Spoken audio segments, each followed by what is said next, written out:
Salut! Un moyen très efficace d'améliorer tes animations, c'est de peaufiner ton image. Alors tu peux peaufiner ton image avec du lighting ou des couleurs. Ça va te paraître un petit peu superflu à faire si tu veux vraiment te concentrer que sur l'animation. Mais en vérité, un bon lighting peut vraiment appuyer ton mood, appuyer l'environnement et l'ambiance générale de ton plan.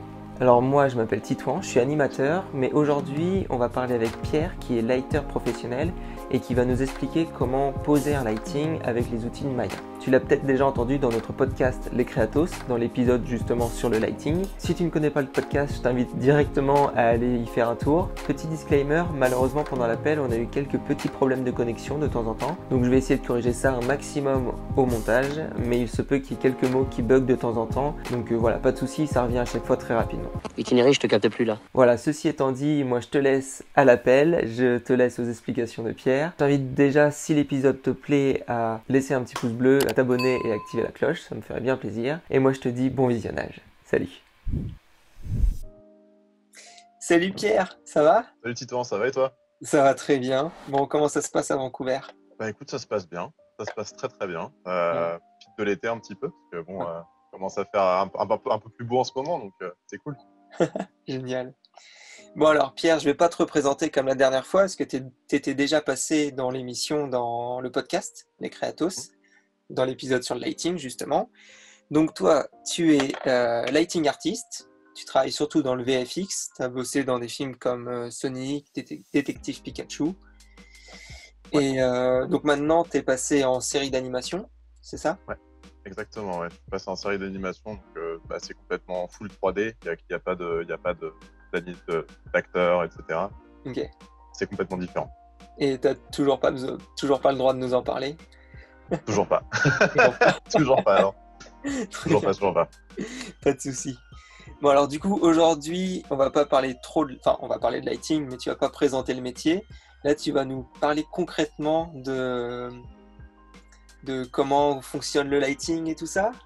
Ouais, c'est ça. Bah, en fait, je me suis dit aujourd'hui, ça serait cool de parler de. Je me suis mis dans l'angle d'un lighter en série d'animation, ce que je fais exactement en ce moment. Ouais. Et en gros, j'ai pris une illustration de Goro Fujita, donc on en parlait dans le podcast précédent, Ouais. qui est un artiste que j'adore au niveau de la lumière. J'adore vraiment ce qu'il fait. Et du coup, je me suis dit que ça serait cool de se dire que, imaginons que Goro Fujita, c'est notre client et qu'il nous envoie un color key. Donc le color key, c'est ce que je disais dans le podcast précédent. Je vais peut-être beaucoup dire ça aujourd'hui. Ouais, il y a des chances. Mais du coup, en fait, c'est quelque chose que le client va nous donner, qui va définir l'ambiance du plan général. Ok. Donc voilà, j'ai pris une illustration et j'ai fait un layout 3D. Donc un layout 3D, c'est vraiment des formes très basiques. Et j'ai essayé de faire le lighting dessus pour montrer à peu près comment on travaillerait dans un studio d'animation. Trop cool. Ah bah Voilà. trop cool, vas-y, c'est parti. Du coup, je vais partager mon écran. Ouais. Alors, je peux pas partager mon écran. Donc du coup, voilà l'illustration que je voulais prendre. Donc je la mets en noir et blanc pour le moment. Ça va être juste pour parler des lumières en premier. Et après, on partira sur les couleurs et expliquer pourquoi telle couleur ou telle couleur. Ok.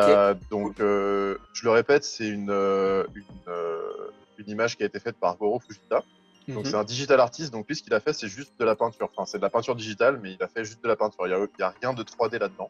Ok. Donc ces lumières sont complètement faites en dessin. Il y a rien de 3D. Ok. Donc je vous ai fait un petit calque pour montrer. Donc en fait là, quand on regarde l'image en premier, on peut détecter à peu près 3 lumières pour moi. Enfin 3 lumières plus un dôme. Donc on a une lumière générale qui va être le dôme, qui va déboucher un peu tout le bois, tout ce qui est derrière, pour qu'on puisse le voir, parce que sinon ça serait complètement noir. Ok. Ensuite, j'aurais mis une key light ici qui vient des champignons, ou je sais pas trop ce que c'est, qui vient taper sur le personnage principal. Donc ça, pour moi, ça serait la key light, Ok. donc la lumière principale. Ensuite, ici, on a une lumière qui vient du haut à droite de l'image, donc qui serait, je pense, la lune, qu'on pourrait définir comme une backlight, parce que je la trouve assez puissante ici sur la droite. Et ensuite, alors dépendant de où sont placés nos lights, je dirais qu'ici on a une petite field light qui vient un petit peu déboucher en haut là, qui vient faire cette rime de lumière. Parce que là, comme on voit, en fait, la lumière, si elle arrive d'en haut à droite ici, on pourrait pas trop avoir cette lumière là en 3D. Je vais vous montrer ça après en 3D, mais voilà. En gros, pour moi, c'est les 3 à 4 lumières principales qu'il y a dans le plan. Ok. Donc je vais juste vous mettre, voilà. Donc en fait, la key light est designée en rouge, ouais, t'as vu, c'est magnifique. Hein. Donc là, pour moi, il y a la key light, une backlight, j'ai appelé ça une fill light. C'est à débattre, mais voilà, il y a ces 3 lights plus le dôme. Le dôme, je vous montrerai en 3D ce que c'est, mais la dôme light, elle est là pour envoyer un peu l'ambiance principale. Ok. Je vais passer directement en couleur. Ouais. Donc voilà l'image que Goro Fujita a faite en complète couleur. Et du coup, ce que je voulais dire, c'est au niveau de la couleur, on peut voir qu'il utilise des couleurs complémentaires au niveau des lumières. Et ça marche très très bien et ça marche tout le temps. La plupart du temps, les gens vont vouloir faire quelque chose d'orangé au niveau de la key light et de bleuté au niveau de la back ou fill light. Et du coup, ça fait un contraste de couleurs qui marche super bien. Alors ça peut être l'inverse aussi, ça peut être une key light qui est bleue et une fill light qui est rouge, enfin rouge orangé.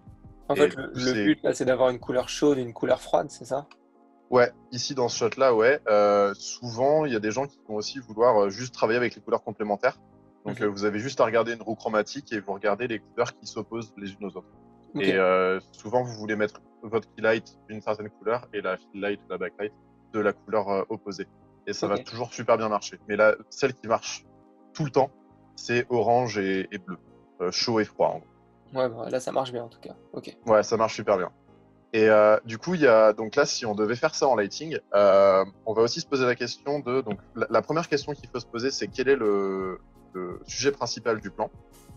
Là, le sujet principal du plan, on va dire que c'est les champignons et le petit robot. Donc, c'est ça qu'on veut mettre en valeur. Ça, c'est la première des choses qu'il faut se poser comme question.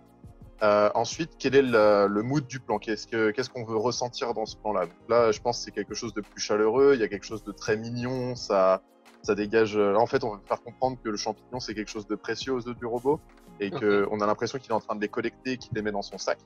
Donc, on veut mettre tout ça en valeur. Donc, lui, en fait, ce qu'il a fait, c'est qu'il a fait sortir les champignons en mettant quelque chose d'orangé ici. Il vient taper sur le robot, donc on voit très très bien le robot. En plus, il est d'une couleur rouge sur un fond bleu, donc ça marche super bien. Ouais. Et en plus de ça, derrière, sa backlight fill light qui arrive de la Lune, met en valeur très bien le sac ici, qui nous fait comprendre qu'en fait, il est en train de collecter ces champignons et qu'il les met dans son sac. Pour moi, c'est ce que je comprends du plan. Oui, je vois ça aussi avec la petite lumière orange en haut du sac. Ouais. Donc, tout à fait. Donc ça, voilà, c'est la première interprétation du plan qu'on peut en faire. Et en fait, la deuxième interprétation qu'on peut pas la deuxième interprétation, mais il y a quelque chose de plus poussé qu'il faut regarder ici dans l'image, c'est comment on va mettre en valeur cet endroit-là pour pas que le spectateur aille regarder peut-être à gauche ou à droite. Voilà, il faut vraiment qu'on mette cette partie-là en valeur. Donc évidemment, ce qu'il a fait, c'est qu'il a mis les champignons très très brillants, donc c'est le point le plus brillant du plan et qui se trouve quasiment au milieu. Ouais. Sa composition d'image aussi vient nous bloquer sur les côtés avec les deux arbres, ce qui fait qu'on regarde vraiment au centre. Ouais. Et en fait, ce que je voulais montrer aussi, c'est qu'il a travaillé vachement sa lumière au niveau des arbres du fond. Parce que si on augmente la saturation, si on fait un contraste de couleur et de lumière, en fait, on se rend compte que sur les arbres du fond, il a commencé à mettre sa lumière qui venait de la backlight, donc de la lumière qui se trouve sur le sac ici. Il a commencé à les mettre sur les arbres de droite. Par contre, sur les arbres de gauche, on voit qu'il n'y a rien du tout. En fait, ils sont tout noirs. Si on vient mettre un nœud de niveau, en fait, si je commence à baisser mes niveaux, la à droite, elle s'éteint au fur et à mesure sur la gauche. Ouais. Et en fait, si vous allez dans un bois ou dans de la forêt, si vous avez la lune qui tape sur les premiers arbres qui sont ici, parce que là on estime qu'il est vraiment au milieu de la forêt, si vous avez la lune qui tape sur les premiers arbres ici, la lune elle va taper sur les arbres qui sont là. Ouais. Sauf que lui, son choix, ça a été de se dire, en fait, moi je veux vraiment mettre ça au centre. Et il a fait juste un rappel de sa lumière qui est un peu moins forte. Si vous voyez là, ici, la lumière est super forte ici, mais par contre elle n'est pas forte ici. Ce qui n'est pas normal, parce que normalement ça devrait être exactement la même chose sur tous les éléments du plan. Okay. Mais en fait, il a été super malin et il a juste fait un rappel de sa lumière ici. Et après, il l'a complètement éteinte ici pour pas que notre regard se focus sur la gauche. Ah ouais. Voilà. Pour faire sa composition d'image, il a fait le choix de casser le réalisme de la lumière. Ouais, exactement. Okay. Exactement. Et donc ça, si on nous le donnait en 3D, il faudrait qu'on le reproduise aussi en 3D, avec nos lights, etc. Donc, vous allez voir que je l'ai fait d'une manière, il y a des gens qui vont peut-être le faire d'une autre manière. Pour moi, c'est la manière qui marche le mieux, sans passer par du compositing. Ouais. Parce que si on passait par du compositing, je pense que j'aurais mis moins de lumière et du coup, je me serais focus sur essayer de balancer les lumières entre le personnage et le background. ce qui est possible de faire en compositing. Et là, je me suis dit, ok, c'est un shot pure lighting, donc je vais essayer de le faire juste en lighting. Donc, je vous préviens, c'était quelque chose d'assez rapide que j'ai fait, mais au moins j'espère que ça marchera. Donc ici, on a le personnage. Donc j'ai vite fait les arbres qui sont juste des cylindres. Hein. C'est vraiment très très rapide. C'est très moche. Mais en fait, en animation, c'est ce qui se passe. Donc quand vous recevez un plan, il va y avoir un layout qui va être fait. Et du coup, en layout, ça va être des gens qui vont faire vraiment quelque chose de très basique. Bon, pas aussi basique que ça, mais qui vont permettre de poser la caméra et de poser tous les éléments du plan. Et derrière nous, quelquefois, bon, ça arrive très rarement, mais quelquefois, on peut recevoir le layout et commencer à lighter le layout. Donc, ok. voilà. D'accord. Voilà. Donc ici, j'ai toujours ma référence qui se trouve dans Photoshop. Et ce que je vais essayer de faire, c'est prendre mes lights. Là, je vais juste les mettre dans un groupe. Comme ça sera plus parlant. Ouais. Hop. Et donc ici, on a toutes nos lumières. Donc, qu'est-ce que j'ai fait? La première chose que j'ai faite, c'est... pour moi, l'ambiance principale du plan, c'est la nuit. Donc, qu'est-ce que j'ai fait? J'ai créé une dome light. Donc, une dome light, c'est tout simplement une sphère qui se trouve tout autour de notre scène. Je vais essayer de dézoomer. Voilà. Donc là, on avait notre petit carré qui est ici, là. Et en gros, c'est une énorme sphère qui va se mettre tout autour de la scène. Et on peut venir y mettre une couleur. Ou alors, quelquefois, si vous avez tourné sur un lieu de tournage, vous pouvez y mettre directement une photo 360 degrés qui a été prise par une caméra spéciale. Et que vous pouvez mettre sur ce dôme-là. Et avec certains changements que vous pouvez faire à cette photo, entre guillemets, toutes les lumières qui se trouvent sur le plan, sur le set normal, deviennent des vraies lumières dans votre scène 3D. Mais bon, ça, c'est autre chose. Ça c'est pour le VFX. En gros, là ici, moi, je me suis pas pris la tête. Ce que j'ai fait, c'est que j'ai juste pris un dôme. Est-ce que tu peux nous montrer comment tu as fait le dôme? Comment on fait un dôme? Alors, un dôme.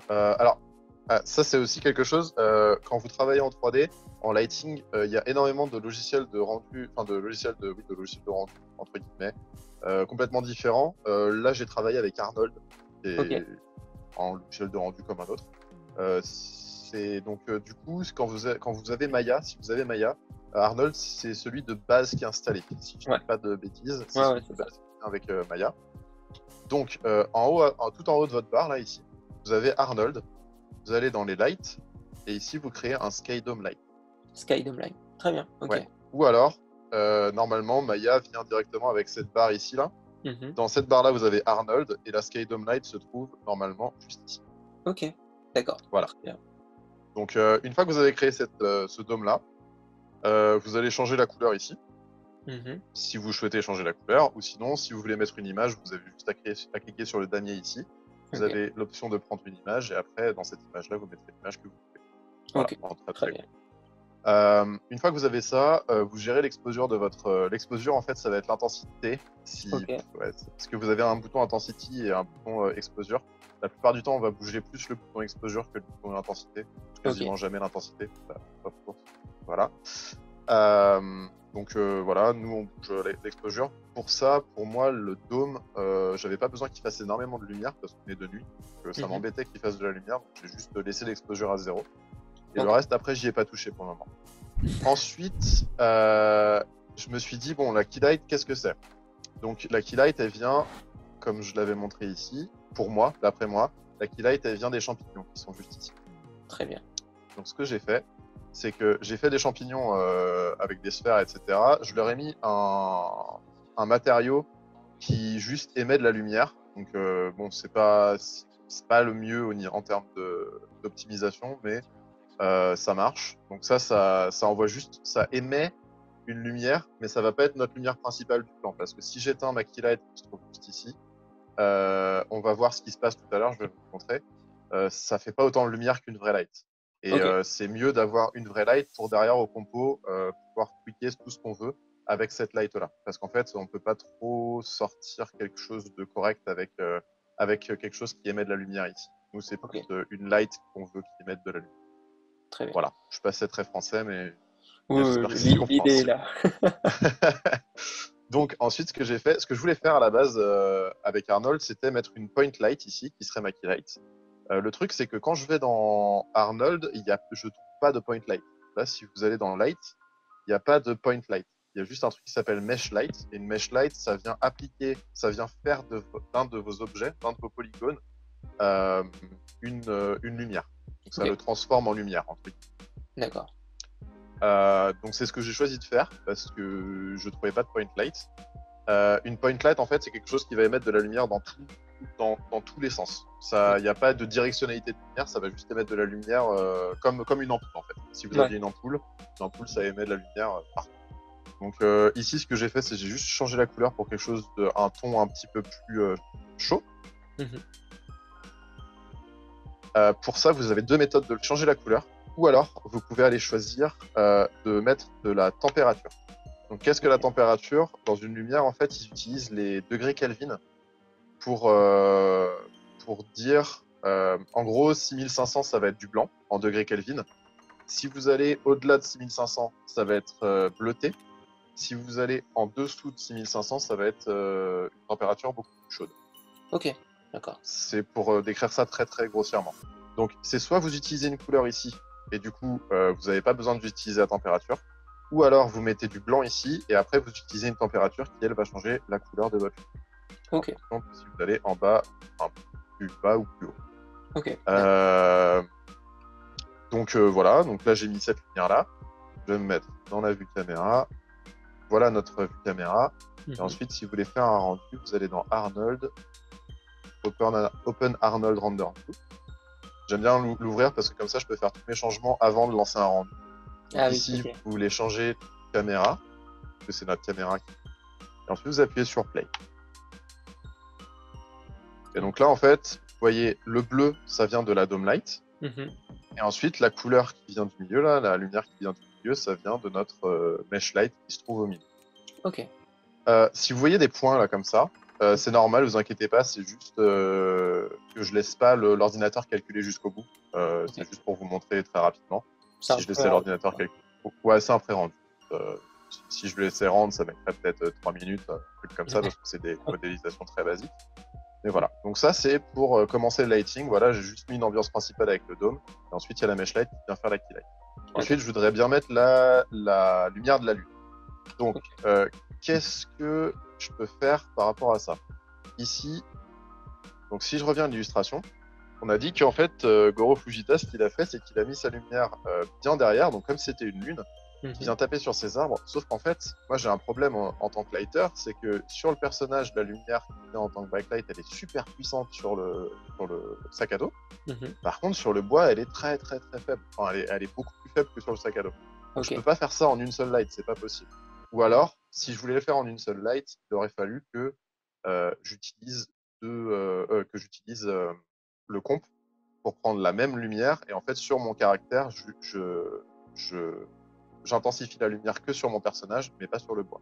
Ok. Donc ici, ce que j'ai fait, c'est que j'ai... Ouais, pardon, moi, vas-y. Juste pour expliquer, du coup, le comp, ce que tu veux dire par le comp, c'est compositing. Donc, c'est l'étape suivante du lighting. C'est la retouche d'image, la retouche de tous les éléments qui vont incorporer ton image finale. C'est ça. En lighting, en fait, ce qui se passe, c'est qu'on va prendre, si je voulais sortir cette image en 3D, on sortirait le personnage tout seul. Donc, il serait sur un fond noir, en fait. On sortirait le background tout seul.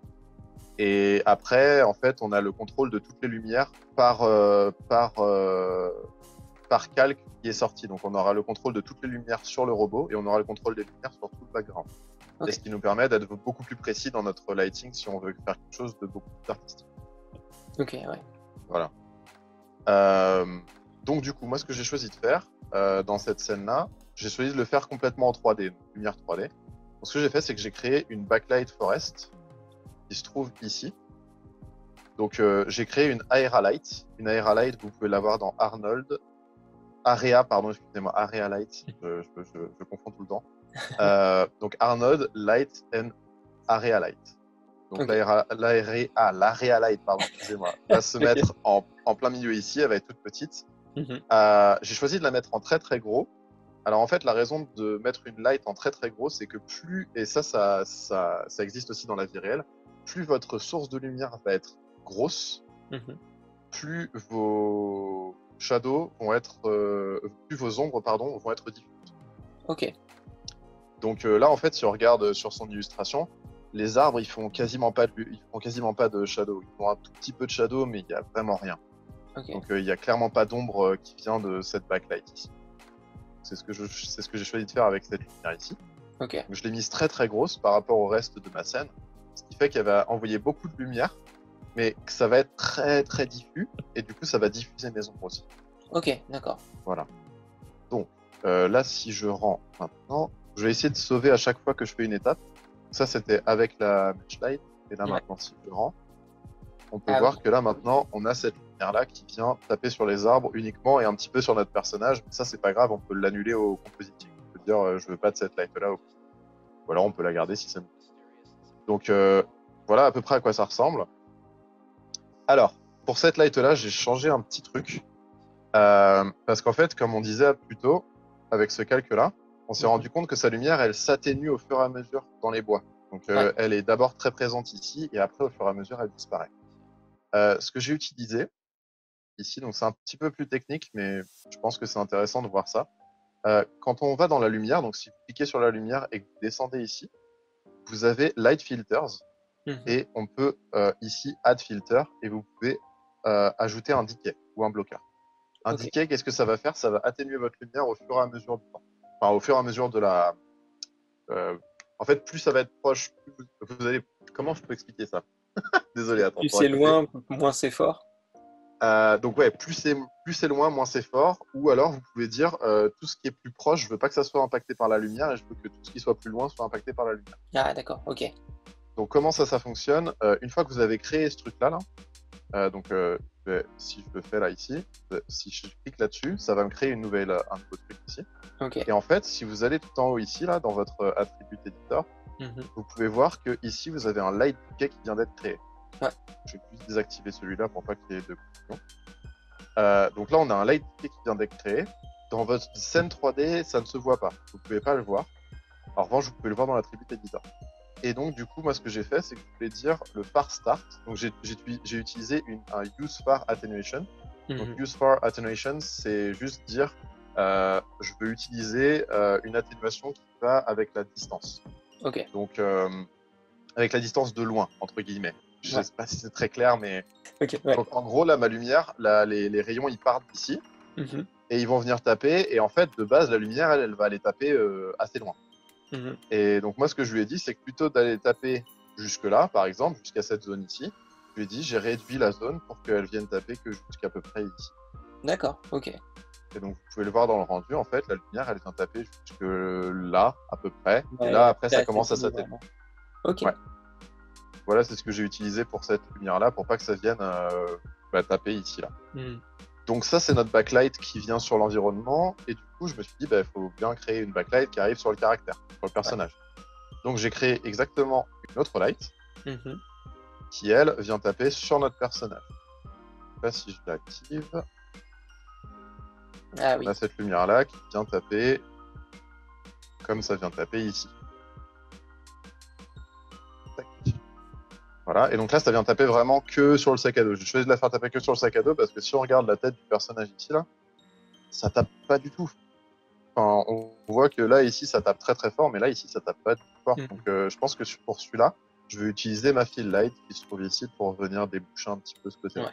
Et alors, en fait, si vous créez une lumière de base, le truc, c'est que votre lumière, elle va éclairer comme si c'était vraiment un carré de lumière que vous mettiez dans votre scène, dans une vraie scène de la vie de tous les jours. Si vous avez une lumière qui vient taper, elle va taper à angle de 90 degrés ici, 90 degrés là, 90 degrés. En gros, 180, pardon. Ça va être vraiment un plan de lumière qui va faire de la lumière. Donc le problème, c'est que si tu mets une light ici, ta lumière, elle va venir taper sur le sol ici, elle va te créer une vieille ombre là, qui sera pas très jolie. Donc en gros, ce que j'ai fait pour atténuer ce truc-là, j'ai joué avec le spread. Donc si vous allez dans votre lumière, vous avez quelque chose qui s'appelle le spread. Et en fait, ce que ça va faire, c'est que ça va... je sais pas si vous avez déjà vu dans des... Enfin, t'as sûrement vu ça, dans des théâtres, t'as les lumières, et en fait, autour des lumières, t'as des clapets qui viennent rediriger la lumière. Et en gros, on va dire que c'est ça, le spread. Donc, ça va venir mettre des clapets en haut de ta lumière ici, là. Tac. Et en fait, ça va fermer les clapets pour diriger ta lumière plus vers les endroits où tu peux les mettre, où tu peux la mettre. D'accord. Donc c'est ce que j'ai utilisé ici pour que ça vienne taper que sur le personnage et pas sur le sol et sur les autres éléments qui se trouvent. Ensuite, j'ai mis une fill light qui va se trouver tout au-dessus. Donc ça va être cette lumière-là. pareil, je lui ai mis un petit spread pour que ça vienne se diriger que sur le personnage. Et je lui ai mis un light decay pour pas que ça vienne toucher le sol. Parce que sinon, on aurait eu cette lumière qui touchait le sol, vu qu'elle est en direct par rapport au sol.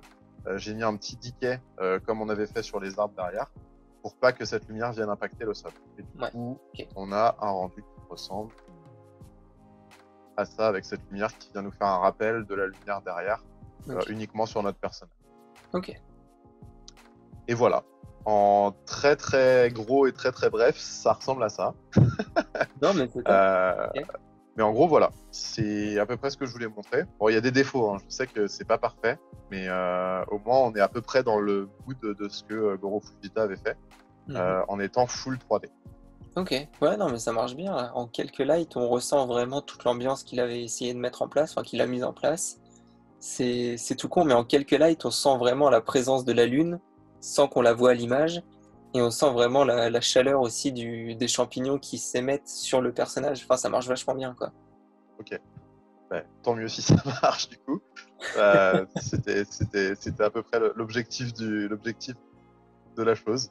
Bah Donc ouais. ça, après, une fois en studio, normalement, ça va être votre lead qui va faire le rig de la scène globale. Parce qu'une fois qu'on va être de nouveau dans cette scène, dans cette forêt par exemple, on va réutiliser ce rig-là qui a été fait. On va réutiliser ce rig-là qui avait été fait. Et on va le réutiliser à chaque fois dans les scènes où il y a la forêt et les champignons. Ok. Et après, ça va être ajusté en fonction de où notre personnage se trouve, etc. Ok. Top. Voilà. Non, mais c'est hyper intéressant. C'est trop bien. Et du coup, peut-être un petit truc, si jamais vous n'arrivez pas à définir la lumière, enfin la couleur d'une lumière ou la couleur de quelque chose qui se trouve dans un plan, un de mes leads qui est super chez MPC m'avait expliqué un truc. Alors en fait, chez MPC, c'est complètement différent parce qu'on est sur des sets, donc des lieux de tournage. Et c'est ce qu'on expliquait la dernière fois, il y a des sphères qui ont été faites par des gens, et en fait, nous, il faut qu'on matche complètement ces sphères-là. On a exactement les mêmes en 3D. Donc, il y a une sphère mat grise et une sphère chromée. Et en fait, ça nous permet de voir les lumières. Et il y a quelque chose que j'arrivais pas trop à faire quand j'étais chez MPC, c'était comprendre de quelle couleur était la lumière, parce qu'en fait, la boule, elle est grise. Et du coup, quelquefois, tu peux pas vraiment comprendre de quelle couleur est la lumière qui vient sur la boule. C'est assez compliqué. Ok. Et en fait, un tip qui marche super bien et qui marche pour tout, vous mettez juste de la saturation. Donc, vous mettez un truc de teinte de saturation. Et en fait, vous poussez la saturation, mais à balle. Vous la mettez un maximum. Et en fait, ce qui se passe, c'est que vous allez voir directement les couleurs qui se trouvent sur votre boule. Par exemple, votre boule, si elle est bleue et rouge, mais que vous la voyez pas bleue et rouge, vous la voyez grise, vous mettez ce nœud de teinte de saturation, vous la poussez un max, et en fait, vous allez voir votre boule va devenir bleue et rouge instantanément. Ouais, là, et si vous la comparez avec votre boule que vous avez faite en 3D, et si vos couleurs sont pas exactes, vous allez le voir tout de suite. Okay. Et ça, c'est quelque chose qui est super à faire, même sur une illustration, sur une photo, sur tout et n'importe quoi. En fait, ça marche vraiment sur beaucoup de choses. Ouais, ok. Donc voilà, c'était juste le petit tips que je voulais donner, qui aide exactement, qui aide vraiment. Ok. Hop. Alors, j'arrête juste le partage d'écran. Voilà. Très bien. Ah bah, c'est trop bien. Moi, j'ai appris plein de trucs et tout, donc je pense que les gens qui nous regardent vont aussi apprendre plein de choses. Ouais, mais c'est hyper intéressant comme workflow. En fin de compte, c'est pas si compliqué. Ça a l'air compliqué comme ça, le lighting, enfin, je trouve. C'est de l'observation en fait. C'est comme toi, tu fais de l'animation, et je trouve que l'animation est encore plus dure parce que tu as beaucoup de choses à analyser. Parce que tu as toutes les poses clés à analyser, tu as comment est la position du bassin, la position des épaules. Enfin, je suis une quiche en animation, donc je ne peux pas donner de conseils. Mais en lighting, c'est la même chose. En fait, il faut juste regarder d'où viennent les lumières et comment vous pouvez reproduire ça en 3D. Ouais. Ok. Et c'est juste du test. Et puis à un moment, ça va marcher. Là, pour cette petite démonstration-là, j'ai peut-être, je sais pas, 15 minutes à tout faire. Le layout plus les lumières. Si vous regardez vite fait les lumières, vous pouvez vous dire ok, cette lumière-là, je vais mettre l'intensité l'exposure à 4. Vous lancez votre rendu, et en fait, c'est ça qui est super, c'est que quand vous lancez votre rendu, tant que vous n'appuyez pas sur stop, si vous changez vos valeurs, ça va se changer en temps réel. Ouais. Donc du coup, vous pouvez voir directement votre lumière, comment elle réagit, que c'est top en fait. Après, ça c'est dépend juste de super l'ordi, interactif. j'imagine. Parce que si je fais ça avec mon ordi et que je change les lumières en cours de rendu, pas sûr qu'il apprécie. Ah, ouais. Bah, là, je me le suis permis parce que c'était un layout, mais ouais, quand vous êtes sur une scène un peu plus lourde, ça dépend de votre moteur de rendu parce que les moteurs de rendu sont faits pour être en temps réel. Ouais. Mais là, celui-là, il n'est pas en temps réel. Donc, du coup, ça prend un petit peu plus de temps. C'est Merci beaucoup pour toutes tes explications. On en a appris encore énormément. Et puis moi je te dis à la prochaine. À la prochaine, ciao. Ciao, bisous. Merde, j'ai dit bisous. Je pense que tu peux juste dire le ciao et après tu peux couper ici. Ouais, je pense que ça va être ciao.